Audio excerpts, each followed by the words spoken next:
안녕하세요. 여러분 반갑습니다. 대선전기학원의 원장 김민혁입니다. 오늘의 학습할 내용은, 즉 용어는 바로 전기력이라고 합니다. 영어로는 electric force라고 하죠. 어떠한 힘이다라는 거예요.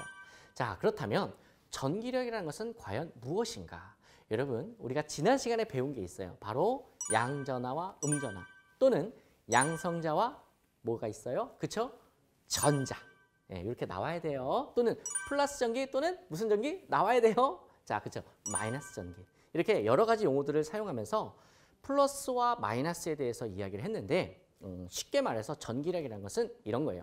플러스와 플러스는 서로 밀어내는 힘이 작용하고요. 플러스와 마이너스는 서로 끌어당기는 힘이 작용합니다. 이것을 우리가 인력과 청력이라고 이야기를 하죠. 이 내용이 조금 어려우시면 여러분 자석을 생각해 보세요. N극과 N극 서로 어때요? 끌어당겨요? 서로 밀쳐내요? 그렇죠? 서로 밀쳐내죠. 그래서 이걸 우리가 청력이다라고 하고요.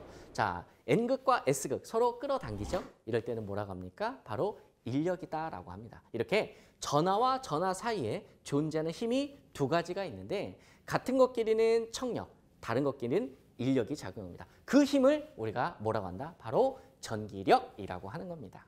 자, 그렇다면 이러한 전기력은 언제 우리가 정의를 내렸느냐? 얼마만큼 되는가? 이것을 연구한 게 바로 프랑스의 화학자 쿨롱이라는 학자가 되겠습니다.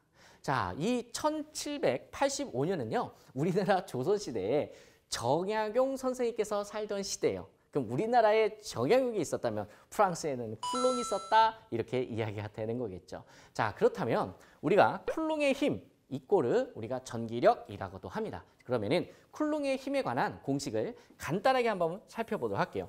여러분 복잡하게 생각하지 마시고 간단하게만 여러분 알려드릴게요. 자, 우리가 전기력, force, 힘이라고 한다. 그러면은 F는 K 곱하기 L분의 L의 제곱이에요. 자, L이라고 해도 되고요. R이라고 해도 됩니다. R이라고 해도 되고 L이라고 해도 돼요. 이런 건 전혀 상관이 없습니다. 이것분의 Q1 곱하기 Q2다라고 우리가 정의를 내려요. 자, 즉 이 말은 무슨 말이냐?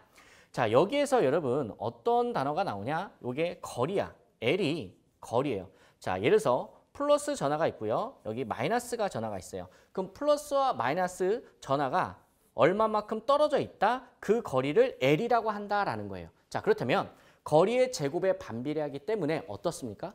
가까우면 가까울수록 엄청난 전기력이 있는 거죠. 이해 가시겠죠? 근데 멀리 떨어져 있으면 어때요? 그렇죠. 거의 힘을 받지 않는다라는 의미가 되는 거예요. 그리고 그 전기력은 뭐예요? 전하량. 여기서 Q는 여러분 뭘 의미하냐? 전하량. 자, 전기적인 양이 얼마만큼 있는가에 따라서 전기력이 달라진다라는 거죠. 즉 전하가 많으면 많을수록 어떻게 되는 거예요? 그렇죠. 전기력은 세진다 이렇게 생각을 해주시면 되시는 겁니다. 자, 그 다음에 마지막으로 요 K 우리가 그냥 비례상수다라고 하면 되는데 여기서 K 값은 얼마냐? 9 곱하기 10의 9승이에요. 와, 엄청난 숫자죠. 엄청나게 큰 수치다라는 것을 느끼실 수가 있겠죠.